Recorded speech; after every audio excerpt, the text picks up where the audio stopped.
right, so a very, very warm welcome, everybody. This is the Noise Podcast. This is episode number 9 in the very plush studios of Isolation Studios, and it gives me great pleasure to welcome Mr. Connor Peacock. Welcome, mate. Thank you. First of all, thank you for coming on the show. Thank you for having me. Really good to have you on your board.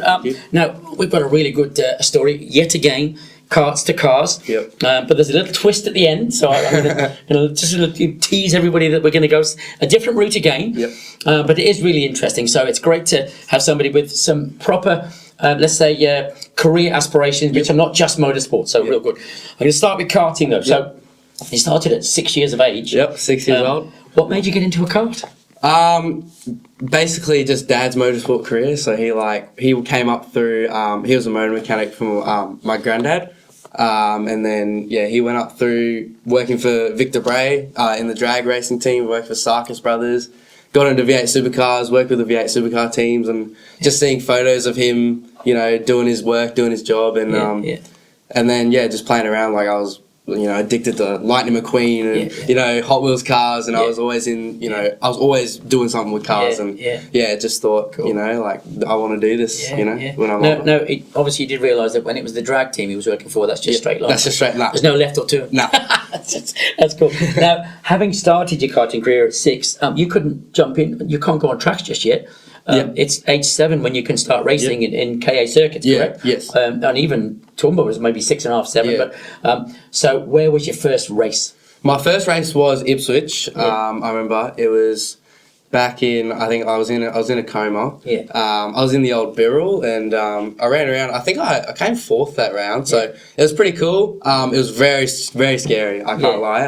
Nerve-wracking with it, and that would have been big fields too. Even back then, it would have been a lot of cars around you. So, you must have done some practice on a circuit somewhere else though. No, I did practice at Ipswich. I got a practice license. We went down, and Dad would go around and walk around the track and show me how to drive and tell me to go faster and faster, and I'd be like, just a bit scared at the start, but obviously got better and better, and then Dad was like, right, let's enter you in a race, see how you go with other people, and I remember sitting on the grid and going, what am I going to do, going rolling around for the warm-up lap, and like, oh, there's so many people, like, what am I going to do? And so the adrenaline rush was real, the nerves were jangling, but you got into it and got going and had some fun. Yeah, it was pretty good. I remember making my first ever pass, going, like, my heart was racing a million miles an hour when I first made the pass, and then when I made it, I was like, like, this is good, and just built confidence throughout the weekend, and by the end, came 4th, got a medal, went home, had Maccas, and went to bed.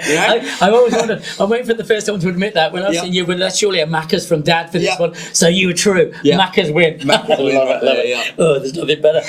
Now, okay, so at 6 years of age and then 7, let's skip to 2019. I want to go past it because you've had a bit of an accident. Had a bit of a, multiple broken bones in the foot. You've got to come back from that.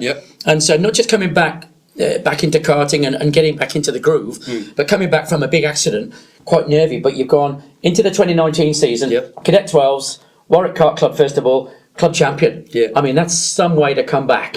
So talk us through the season at Warwick and how you felt that went, how you did, and that's no mean feat. So give us a rundown on how that went. It was probably one of the hardest times in my racing career, getting back, because obviously when you have a big rollover, it shakes you up a lot. I remember the first weekend out, I think we went back to Ipswich for like just a roll around, just in a new kart, just to get ready, and I was like so shaken up, and I was like, with practicing with other people, I'm like, what happens if this happens again? Like, and I was shaken up, and I remember Dad was like talking to me like, what's going on? You're not your usual self. You're not going around there as fast. You're braking early. You're getting on the throttle late. You're worrying around about other people, and I'm just like, in my head, I was too in my head. And I remember my first race, I think it was at Warwick as well. It's too in my head. I was on the start. I was backing out of everything. I'd be right behind someone trying to pass, and then I'd just back out. It just shook me up, and it took me a while to get there, but then at the end I got better and better. Once I first made my first few passes and got back into my groove, I found myself again and got going again. So winning the club championship at Warwick, obviously that's over several rounds. It would have been possibly different directions once or twice as well. Would have been wet, would have been dry, coming back from an injury. But you backed it up with 3rd place at T-Bar as well, and 11th at Ippy. So you didn't just come back into racing, you came back quite strong, not only to Toowoomba, but also Ipswich, where it's got really big numbers. So that's a great comeback and a great first season in Cadet 12. And you obviously had success and gone really well. Happy days. Now, 2021, it changes again because you're going up to, 2020. Yep. Again, Warwick Kart Club Championship. But when I say changes, KA4 now. Yes. Yep. Yeah. So Cadet 12's up to KA4. What was the main difference? What did you feel was the plus side of it, the downside of it? Was it exciting? Was it nervy? What was it like going to a KA4? It was. I remember we went out there with Dale Varell. He's a big inspiration of mine. So I jumped in. I was doing a few Cadet 12 practices, and Dale had a KA4 in the van and pulled it out, got me in, and then just said, go around, just drive how you normally drive. And the first difference I noticed was the power coming out of the corners. Like I was braking at my usual, Cadet 12 like braking markers. And then I put my foot on the throttle out, like coming out of the corner, and the thing's sliding because it's got so much power. Yeah. And it's actually got. I reckon it had less grip that day than the Cadet 12. Yeah. So I was trying to deal with the more power, less grip. It just found me like. But more fun. Yeah, but more fun. Imagine, Yeah, I jumped in. I had a massive smile on my Yeah, face. I came yeah. out and I was like, "That's the best thing ever." So this was for you. Yeah, This was how it wanted yeah. to go. And as we say, I was going to jump in. 2020, you again Warwick Kart Club champion. Yeah. So not only did you back up the Cadet 12 Club Yeah. Championship, you then went and did the KA4 Club Championship, and also in that same year, best and fairest was it at that one? First at T-Bar overall club championship as well, and overall club champion. Yeah. I mean that is some backup. Yeah, So not many do that to start with, and it gets better in a minute. But Yeah. tell us, the club championship and winning as you did at Toowoomba. Yeah. That's a different kind of track, a different scenario. And I always find when I've been there and gone down the main straight turn, that's a bit scary for Yeah. me. So is that a different feel, a different sort of mindset to win at Toowoomba? Yep. It's not really a different mindset. I usually just go to every track and go, this is me. This is what I love doing. Like this is, it's nothing new to me. Just go out, do what you do best, and just have fun. Like I'd go, you take me to Todd Road in Melbourne, and I just go do what you do, and go out there and have fun. Like it wasn't really it's a different track. I got to worry about this, and this. It's just clear your mind. Go out and do what you do best. Scotty Sorensen once said to me, a good driver will arrive at a track, so imagine you just rocked up at Todd Road, will arrive at a track, and within 5 practice sessions, you can dial yourself into the track. Yeah. Fair comment? Fair, yeah, that's pretty so fair. if you're a good driver, you can get it, and then you're up with the fastest, who even race there every week. Yeah. Then it's about getting your advantages over their race strategy, as it were. Yes. Is that fair to say? Yeah, that's pretty fair. I found that that's pretty relatable for me. I could go to a track and give me a few practice sessions and I'm well and truly up the front. It's just about focusing on your own race. Like when you're in practice, I know a lot of drivers like to say win practice, but when you're there to practice, especially at a new track, all I like to do is get away from everyone and just focus and learn so I can set myself up best for race day. You ever done the tracks on a simulator or not in your career? No. I remember when we went to AKC, South Australia, I did do a bit of sim work because I did want to, make sure I was put my best foot forward because it's AKC, my first AKC, and I just wanted to put my best foot forward. So I did a bit of sim work there. But other than that, not in karting. That's come in now a little bit, hasn't it? With kids especially. I think there's more and more of the sim work being done for someone that's never been to a track. They get on the sim first before they go anywhere near it, whether it be abroad, whether it be here, and then go and pick it up from there. Well, I just do sim racing just for fun, I just go around at night and just have fun with myself, Cool, all right. Now, let's move on. 2021, KA4 into KA3s. Yep. So another transition. Give me, first of all, before we talk about how you did, what was the transition from KA3 to KA4 to KA3 like? Big transition was going on the Dunlop DFM. So that year we were on the DFMs, and the senior kart chassis, bigger chassis, way less grip. I remember going out there, more power and even less grip again. The DFMs were a very, I wouldn't say weird, but a difficult tyre to get your head around. But then I actually found myself, a lot of drivers would tell you if on the DFM they don't like it, it's not good, they like the more grip. I liked when the kart was hanging around, hanging loose, because it felt more like agile and it felt really fast and it felt good to me. So a few sessions and I was pretty much on pace lap time. So and yet again, first at the Warwick Championship again. Yep. First in the Alf Capri Memorial Series. Yep. Fourth at Ippy Championships. Fifth in the Queensland State Cup. So Yep. clearly a lot of success. Yep. Was there any data used at this point? Have you got into data yet at that point in your career? Oh, I wouldn't say so yet. No, because it's again, that's a really big thing nowadays. Yeah. People, you know, if you don't rock up with a laptop, Yeah. you're not a racer. It seems it's really bizarre. Yeah. How that's really developed. Yeah. And DP, I'm talking to Jimmy. It's a big thing. Even Willie uses it. There's a lot of use it. So let's carry on. Yeah. Career's going really well. Yep. Win, an awful lot of them. Yep. The 2021 season was one of you liked that one. It was really Yeah, good. it was a- Again, it was a good different season, yeah. conditions again, but the Alf Capri was a really nice one to win, wasn't Yeah, it? it In was memory of very Alf, good, because yeah. obviously a really big name in karting. So Yeah. we're sorry to lose him, but Yeah. great to win the memorial for Yeah, him. it was. That was a very emotional day, very emotional weekend. Alf was a big inspiration with me. I remember meeting Alf, and he'd always come up with a smile on his face and go, how you going, Connor? Like, what's going on? And just really being there for me. So Yeah. when he passed, it was just really emotional for not only me but my family as well, because he's very big on our family impact. So that weekend, winning it, it was just it was very cool. Didn't you say on the way, I'm going to win this? Yeah, I did. I remember I was I was walking to the grid, and my dad was like, he'd give me a little prep talk before every race, just cool me down, and I just said, Dad, I'm gonna go win. Like I can just feel it, and went out and did it. All Yep. right. Let's move on then. 2022. Yep. Warwick, first in KA3, Club Championship KA3, fifth at Ippy, Queensland States 12th, driver at Ippy. Yep. There's an awful lot more success yet again. Again, still juniors though, Yep. but enjoying it still. Yeah.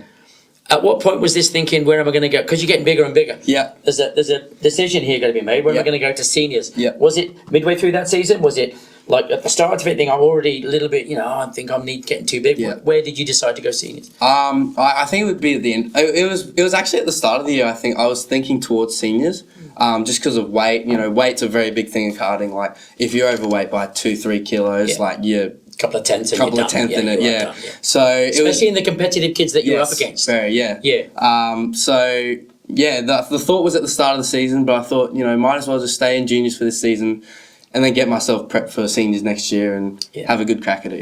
Yeah. All right. 2023. It is the senior season. Yep. And not only did you do tag restricted light at Warwick. First again, Yep. I keep saying that word first. It's becoming a bit common, isn't it? You Yeah. must be finding there's a bit of a groove here. Yeah. But you also did tag light. Yes. Yeah. I want to, because I've driven a tag restricted. I've raced it. I've Yep. driven a tag light kart, and Yep. thought, oh my god, I had the proper oh my god thing. Yep. Even compared to a KZ, which are really good fun, Yep. but the tag light kart, that is really intense. Yes. So tell me what your thoughts were first of all on the tag restricted light. Yep. How that compared to your K3, and then we'll talk about tag light. Yeah. So the restricted light, I actually didn't feel much of a difference between the obviously the KA3 and the tag restricted light. Because when we were going to seniors, we were originally going to do KA3 senior just to keep my maybe like skills in check. But then we were just like, nah, we'll just go to tag restricted light. I didn't feel much of a difference power wise. It is a very different go-kart to drive though. Yeah. Very different in the way that you as a driver have to drive it. It's very exits are very important for tag restricted because it's obviously restricted, so not much power can pull you out of the corner. You sort of just gotta focus on that exit. So but I think tires that year would be a big difference because we were on the LeConte, so very very grippy tire on the LH03. It was Can I interject there? Yep. And this isn't putting down tag restricted light drivers, but being young, up and coming, very skilled junior, moving into tag restricted light. I call the tag restricted light drivers club day drivers. Yep. There's kids having fun, not so much going motorsport careers. Did you find you're in amongst people who are a bit loose and a bit crazy, and find yourself trying to get yourself out of danger all the time? I wouldn't say get myself out of danger. I would be obviously the tag restricted drivers. You look at the tag light drivers and go, they're like the AKC runners. They do it every weekend, and the restricted guys, they're like just club day, like having fun. So I did in the jump between the restricted and the opens, I did see that jump in skill level because the guys in the opens were just, AKC front runners. They're really, really skilled drivers. So I did see that jump there. Yeah. And how did you find the tag light cut then? What was that like? That was very different. I got in a tag light, and it was a lot of power. It feels like a lot of power.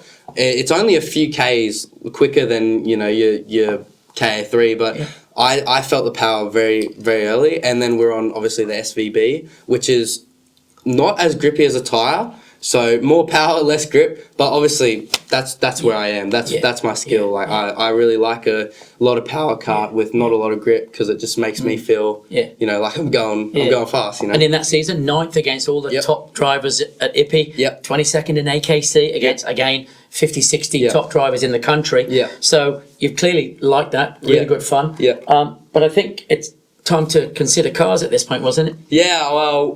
We were obviously from 2022. I've been talking to Dad, making jokes, saying, "Hey, give me an XL, get me into cars," and we joke about it. Then it was like time to actually sit down and talk about it, what we want to do, because I've got a lot of skill I want to put out to everyone else. So thought I'd jump my bum in a car and see how it'd go. All right. So we've considered where we're going to go.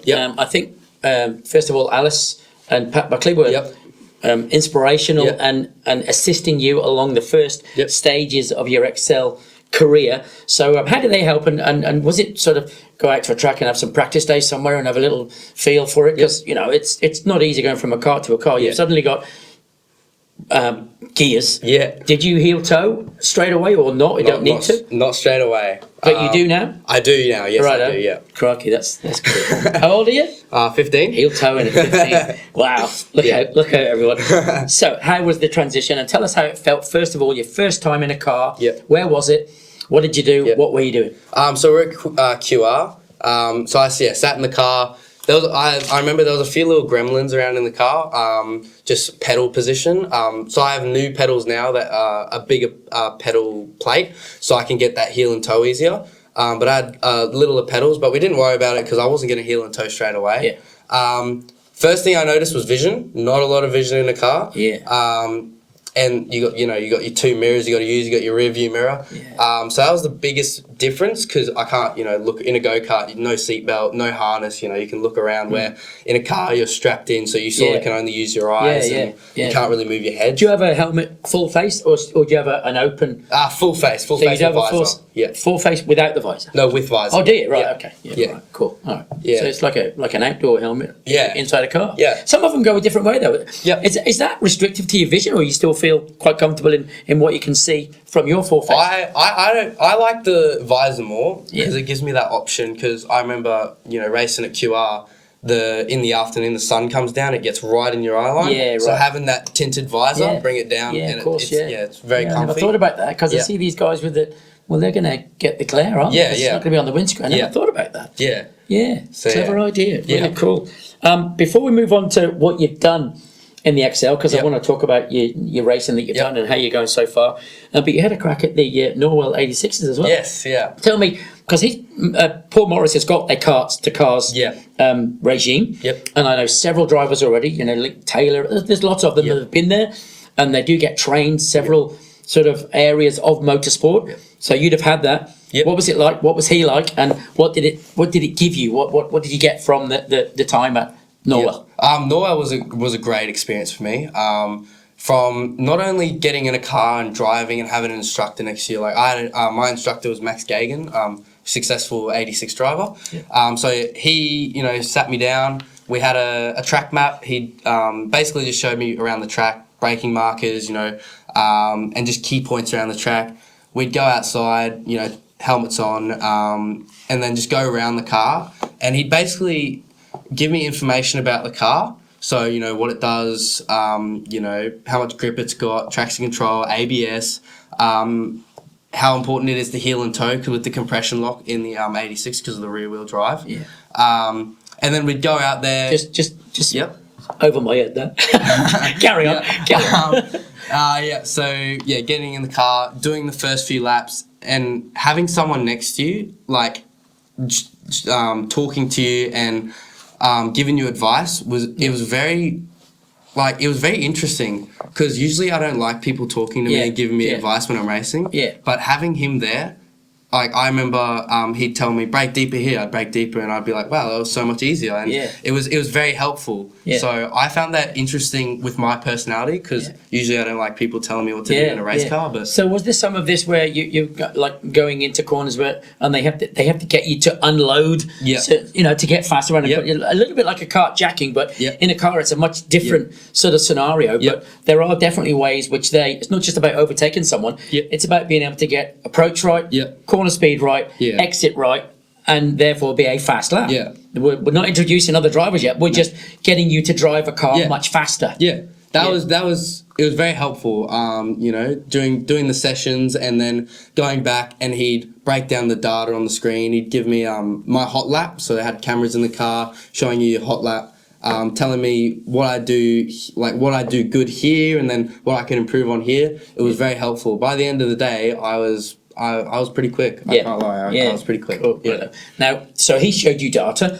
At the end of your karting career, was there data for you then, or are you still not using much? At the end, I'd say probably started 2023. I was getting heavily into data, getting my head around it, because to get in a car, you need to know. So moving into cars, you know what the data's all about. You kind of know what he's showing you, and you know what he's now explaining and where he wants to see improvement. Because I think if we look at your karting career, 344 races, 79 podiums, 30 event wins in 8 years of karting. But that's all aside now, because you're now in a tin top. So as you progressed into cars, and I think people would recognise that Excels are used as a fun race series, but also a stepping stone series in different ways, because it does get you into racing, get you into a scenario where you're now in amongst an awful lot of other cars. You can't just go out and be first. You've got to fight for your position. You've got to learn how to drive the car faster at multiple circuits, QR, Morgan Park, wherever, and actually become a race car driver. So so far your career, let's talk about first of all your Excel Cup. In that one, 3 rounds to go. Currently 12th. Where have you raced in that particular series, and what's that like? So we've only raced at QR this year. This year was supposed to be a stepping stone year for me to get used to the car. We weren't actually at the start of the year, we weren't actually planning on racing, but I did a few practice sessions and got told by obviously Pat and a few others saying, put me in a race meet, because I was pretty quick. Put me in a race meet. Doing pretty well. Obviously, my first qualifying session I didn't actually get to do, because broke a gear selector cable, so wasn't good. But fought my way through the field. So just QR. So because you didn't get to qualify, but racing, you're obviously doing multiple overtakes in the car then in this one? What was it like? Come on. It was... that would have been a proper buzz. Because some of these guys have been doing it for a long time. There's kids in there that have been, 2 or 3 years already under their belt. And some of them, they're not all like first timers like you. Some have started already. So how was that? It was nerve-wracking. It was like going back to, my first ever start in a go-kart. And it's standing starts as well, so obviously loading the clutch, getting it to the RPM, getting it off the line. Remember, I gave it a bit of a burnout at the start of the line, so on my first start. It was pretty cool. I think I made 20. I can't remember where I finished that race. I think I finished 18th, 19th from 38th on the grid. So it made a few overtakes, but it was just really cool to get some overtaking experience in a car, because. It's hard. I remember I'd watch the V8 supercars and go, trying to pass each other. It's pretty easy, but in a car, it's very hard to overtake. In an Excel, turn 1 QR, is it no lift? Be truthful. At the start, I was lifting, but pretty much now I'm pretty much flat. Wow, Depends on track grip, track temperature, track condition. But if it's on, it's on. That's pretty cool. Because that's a fast straight and a fast turn. So very, very fast turn. That's pretty cool stuff. All right, let's quickly talk about Queensland Raceway Drivers' Championship. 6 at the minute. 3 to go. Again against competitive and some experienced drivers. How do you think that side of it's going? I think that's going very well. The most recent round I did qualified 3rd, and then had a few gremlins out on the track, but that's all right. So I think we have very fast car speed in terms of qualifying pace. I think my biggest thing there is just trying to stay out of the trouble. I remember the final in the most recent race we did, obviously ended up in an incident, and I finished 17th. So, but I was running 5th, 4th. So I think my biggest thing is just calming down, staying out of the incidents, and just you know, keep my eyes forward. And if I get past, just tuck in, follow through, and try and, you know, get as much points as I can to finish high up as I'm up. Talking on the money side of it, so that people are aware. Yep. A couple of guys I've had recently in here for karting, they've been to the Spanish Tillotson Championship, Tillotson T4 Championship. $15,000 that's cost them to go and race a go-kart for a weekend. Yeah. But you can get into XL racing for between 15 and 25 grand and have yourself a ready-made car. Yeah. Just sticker it up and send it. Yeah. Is that roll caged? Yes, it is. Yeah. So that's good to go. Yep. Buy yourself a 20 grand helmet and you're right there. And I've seen 5 grand helmets and they're very, very nice, but you know, like it's better in a car because you don't smash it up so much as you would on a bloody go-kart. Yeah. So really good, but I want to switch now because we're in the last 5 minutes of the show. Yep. You've gone from karts and had a really successful career. You've enjoyed that. Yep. Done really well, even with a big injury. Yep. Come back strong. Gone into XLs and you're enjoying that. Yep. But you're very much not looking specifically at going towards V8 Formula One driving. You're looking at an industry career. So engineering, motorsport. Yes. So who are you with at the minute doing that, and how's that going, and what are your hopes after that? Yep. So I've got. Luckily, I've been sponsored by Cool Drive. So they've got a good engineering program there. Obviously located in Queensland. So it'd be good to go over there. Obviously, Dad with Castrol and Tickford over in Melbourne. So opportunities there. And I'm actually working for Tony Quinn at the moment. And In Triple A. In Triple A, So good to see, you know, like if I can get into the Triple A industry there. Again, some guys in karts now are into running V8 teams. You know, there's some that have gone that way. So it's not all about driving every time. Yep. So given that you're in the engineering side of it, and obviously you're doing degrees and progressing your academic career, the motorsport side of it, do you see yourself in 86s or something else as well? You know, beyond XLs. I obviously the dream is V8 supercars, but you just got to face the facts that obviously you might not have the funds. I do next year. I want to try and at the end of next year do some scholarship series stuff, or even just get in an 86. And then the year after that do some scholarship series stuff. And then just see where it takes me. Like if I can find some sponsors or just focus on the engineering thing. Like it's just see where motorsport takes me. It's taken me on a crazy journey, but we'll just see where it. And I think nowadays, obviously, the opportunities are open to many. Sponsorship is a key factor to that, and I think people that think they're just going to, use Dad's money on it, I'm going to throw, $100,000 at it. It's not always the case. No. Because you can do that, but if you're not talented, it'll just stop somewhere. So I think getting sponsors behind you, then recognise your talent and recognise that you can not only drive a car, drive an XL, and maybe drive an 86. They might think, well, we might use him for something else. And there are many drivers that have gone through that avenue and become very, very successful without money to start with. Chaz Mostert did it in Formula Ford, and I think Mum and Dad, remortgaged the house, and he eventually made it. And I know there are many stories like that. I couldn't reel them off now, but there are many that have done it without money. It's not always money. So there's opportunities for you, and you're obviously driven so hard that you'd like to take every one of those doors that's open. You're going to take it.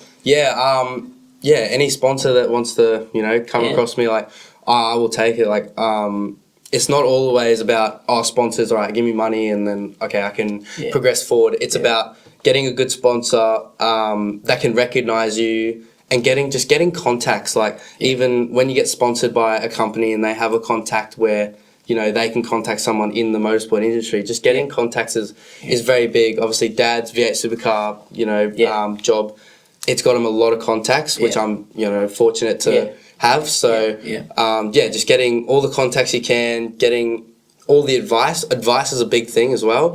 Learning from people older and learning from people that have already done it themselves is a very big thing that I found that I've used a lot in my career.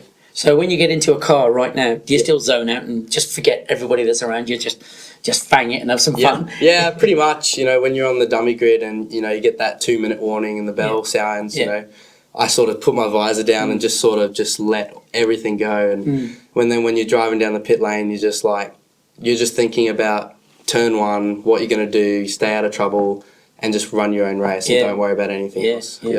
Given that many motorsport drivers still go back to karts every now and then. Yep. Have you still got a kart? I don't have a card anymore, but I do want to go back to, Warwick and, show some support to them because that's where it's all started for me. So I want to go back and just have some fun. Yeah. I do want to I want to drive a KZ before I I've driven one. Yeah. Have I got one of them? Yeah. And they're really good fun. You can ask me any question you want. Yeah. No, I do really want to drive And I actually drove one Yep. at Extreme. So, Oh, yeah. Well, that's ran that sweeper. That's Yep. let me tell you, get one. If you will. Yeah. Get your dad, right? Yep. Tell him, just only 12 grand. Yeah. Get a KZ and just fang it around there because that's going to be open soon. They Yeah. are mental. Yeah. Mate, listen, Connor, it's been an absolute pleasure having you on the show. Thank you. Thank you very much for coming. You talk really well. I'm Thank sure you. you're going to go a long way. Thank you. And it's been a pleasure having you on Cast to My Cast. pleasure. Thank Thank you, you. mate. Well done. Thank you very Well done. much.